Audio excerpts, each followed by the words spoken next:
Welcome to all of you in episode number 2। हम इतिहास की अपनी यात्रा प्रारंभ करते हैं। बताया जाता है कि इस ब्रह्मांड का निर्माण लगभग 1300 करोड़ साल पहले हुआ है। वहीं पर अर्थ का निर्माण 400 करोड़ साल पहले का बताया जाता है। जीवन के सर्वप्रथम साक्ष्य 350 करोड़ साल से 250 करोड़ साल पहले मिले हैं। सर्वप्रथम बैक्टीरिया का अस्तित्व बताया जाता है। बैक्टीरिया और वायरस का इतिहास 300 करोड़ सालों का है। बाद में प्रकाश संश्लेषण करने वाले जीव जंतु अस्तित्व में आते हैं तथा वातावरण में ऑक्सीजन की मात्रा बढ़ने लगती है। 58 करोड़ साल पहले सूक्ष्म और लघु जीवन स्टार्ट होता है। बाद में मल्टी सेलुलर जीवन स्टार्ट होता है। हम अब ह्यूमन इवोल्यूशन को देखते हैं।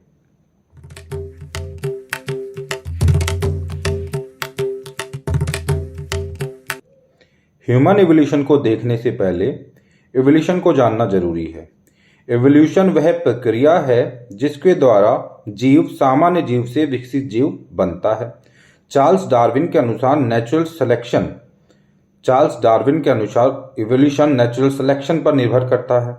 नेचुरल सिलेक्शन का सिद्धांत बोलता है कि सर्वाइवल के लिए रिक्वायर्ड इवोल्यूशन करना पड़ेगा, या फिर बोल सकते हैं कि वही सर्वाइव कर पाएगा जो समय के साथ अपने अंदर कुछ छोटे बड़े परिवर्तन करता रहेगा। यहाँ से जब तक ह्यूमन इवोल्यूशन की बात हम कर रहे हैं तो हमको सर्वप्रथम यह समझना होगा कि वो कौन सी विशेषताएं हैं जो मानव को अन्य सभी जीव जंतुओं से अलग करती हैं। तो उन विशेषताओं को कुछ 3 पार्ट्स में हम डिवाइड कर सकते हैं। वो पार्ट्स इस तरह से हैं। सबसे पहले ह्यूमंस के पास जो है वो है अपोजिबल थंब। अपोजिबल थंब मानव को किसी भी वस्तु को अच्छे से पकड़ने में मदद करता है। वह अन्य जीव जंतुओं में संभव नहीं है। मानव ही है जो वस्तु को हाथों से पकड़कर अलग अलग तरह से उपयोग में ले सकता है। यह जानवरों में संभव नहीं है।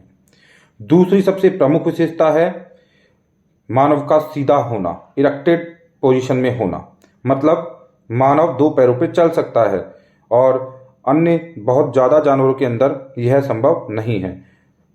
तीसरा जो बिंदु आता है वो भी फर्स्ट बिंदु से ही कहीं ना कहीं पे कनेक्ट है। लाइक मानव फायर को जला सकता है, जला पाया उसके अपने हाथों का दक्षता से उपयोग करते हुए फायर को बर्न कर पाया वो। तो यह भी एक स्पेशल विशेषता है ह्यूमन की। लेकिन यह मानव विकास कुछ महज सालों में मानव ने प्राप्त नहीं किया है। इसके लिए मानव को इवोल्यूशन की लंबी प्रक्रिया से गुजरना पड़ा है। वैसे तो बताया जाता है कि हमारे पूर्वज के तौर पे एक मछली थी जिसका नाम तिकतालिक था। तिकतालिक मछली के कंधे थे, एल्बोज थे, लेग्स थी और भी बहुत सारे आज के जो अंग है वैसे थे अंग तिकतालिक मछली के अंदर। एक बार यह तिकतालिक मछली एक बार पानी से बाहर आ जाती है। वहां से स्टार्ट होता है जीवन जीने का उसका संघर्ष, जो उसको बहुत सारे इवोल्यूशंस देता है और इस तरह से आज के मानव का निर्माण होता है।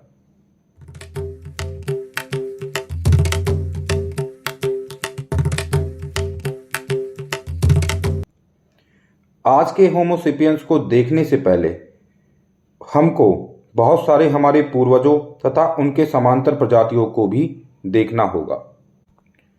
वर्तमान मानव के इवोल्यूशन को ट्रेस करने के लिए हमें पूर्व में रहे उन सभी पूर्वजों को भी देखना होगा जो वर्तमान मानव से काफ़ी अलग थे। इसकी शुरुआत होती है ऑस्ट्रेलोपिथेकस से। ऑस्ट्रेलोपिथेकस प्रारंभिक मानव के पूर्वजों की एक प्रमुख प्रजाति है। यह प्रजाति 40 से 25 लाख साल पहले तक मौजूद थी। यह ऐसा समय था जब हमारे पूर्वजों ने 2 पैरों पर चलना सीख लिया था, परंतु अभी भी उनका चेहरा कुछ कुछ बंदरों से मिलता था। मैं बात कर रहा हूँ ऑस्ट्रेलोपिथेकस की, और उनका जबड़ा भी अपेक्षाकृत काफ़ी बड़ा और मजबूत था। तो ये बात थी ऑस्ट्रेलोपिथेकस की। इसके बाद के एवोल्यूशन के अंदर हम देखते हैं कि होमो हैबिलिस प्रजाति आती है। होमो हैबिलिस प्रजाति प्रारंभिक मनुष्यों की प्रजाति थी जो लगभग 21 लाख साल से 15 लाख साल पहले तक रही, ऐसा बोला जाता है। ओके, और डीएनए एनालिसिस वगैरह इन सब चीज़ों की स्टडीज के थ्रू इन सब चीज़ों को अभी प्रूव्ड भी किया गया है काफ़ी हद तक। वे आमतौर पर नक्काशीदार थे, तो हम बोल सकते हैं कि वो पहली प्रजाति थी, ठीक है, जिन्होंने नक्काशी वगैरह करना स्टार्ट किया। मतलब कि अपने हाथों का काफ़ी उचित उपयोग करना वो लोग उचित उपयोग करने लगे थे। ये उपकरण आमतौर पर अभी भी जीवाश्मों के साथ मिल जाते हैं। इसके बाद जो अगली प्रजाति आती है वो होती है होमो इरेक्टस, मतलब सीधा आदमी। यह होमिनिड की एक विलुप्त प्रजाति है जो प्लेस्टोसीन भूवैज्ञानिक युग के अधिकतर समय के दौरान रहता था। इनका टाइम लगभग बताया जाता है कि इनका जो ओल्ड फॉसिल है वो 19 लाख साल पहले से देखा जाता है, और जो न्यूएस्ट पॉसिबल फॉसिल है, न्यूएस्ट जो इनका फॉसिल रहा वो 70,000 साल पहले का बताया जाता है। यहाँ हमको इस बिंदु पर ध्यान देना होगा कि ऐसा कदाचित नहीं है कि एक पूर्वज या एक प्रजाति के खत्म होने पर ही दूसरी प्रजाति अस्तित्व में आती हैं। ये प्रजातियां समानांतर भी चला करती थी। ये बहुत ही एक महत्वपूर्ण पॉइंट है जिसको ध्यान में रखना जरूरी है जब हम ह्यूमन इवोल्यूशन को देख रहे हैं। तो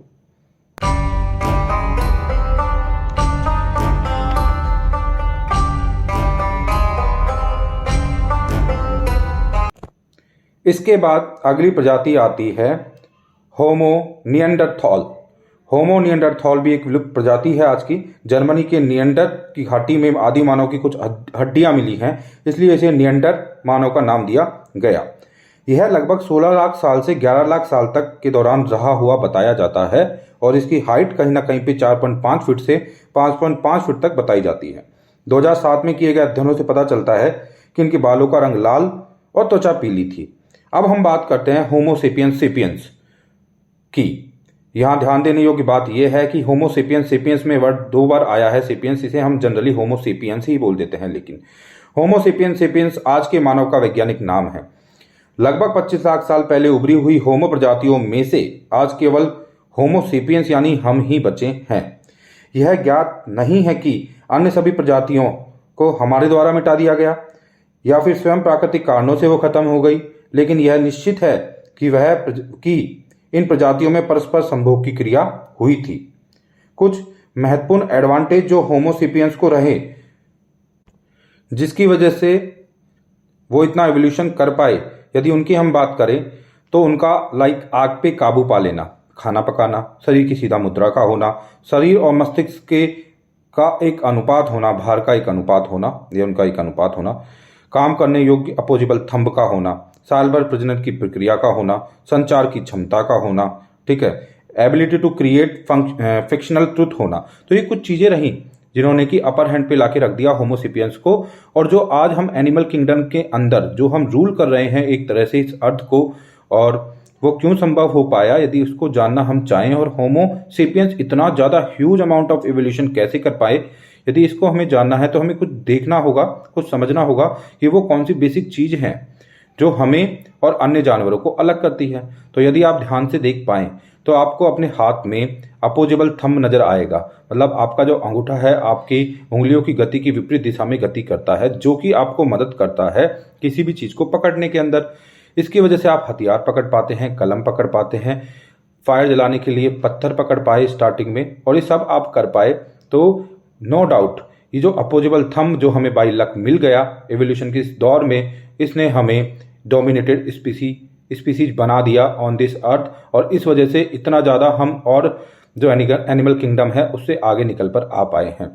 तो इस अपोजिबल थंब की वजह से हमने फायर को इग्नाइट किया, कोई और जानवर फायर इग्नाइट नहीं कर सकता है, ठीक है। इस अपोजिबल थंब की वजह से हमने डिगिंग की, पहिया बनाया, सब कुछ किया। जब हम इस अपोजिबल थंब की वजह से हमने फायर को इग्नाइट किया, तो फायर को इग्नाइट करने की वजह से हम खाने को पका पाए। और बताया जाता है कि जब कोई मीट नॉनवेज वगैरह स्पेशली पका के खाया जाता है तो उसका न्यूट्रिशनल नरिशमेंट बढ़ जाता है, मतलब उससे मिलने वाला न्यूट्रिशन की जो अमाउंट होती है वो बढ़ जाती है। तो जैसे ही हमने पका हुआ खाना स्टार्ट किया तो हमारे माइंड ने विस्फोट हुआ, हमारी बुद्धिमत्ता, हमारी क्षमताओं में विस्फोट हुआ, हमारे माइंड की सोचने समझने की क्षमताओं में विस्फोट हुआ, हमारा संज्ञान, हमारा कॉग्निजेंस, हमारा सोचने समझने का नज़रिया, सोचने समझने की क्षमताएं एकदम से काफ़ी तेज हुई, जो कि और जानवरों में नहीं हो पाई क्योंकि उनको पका हुआ खाना नहीं मिला।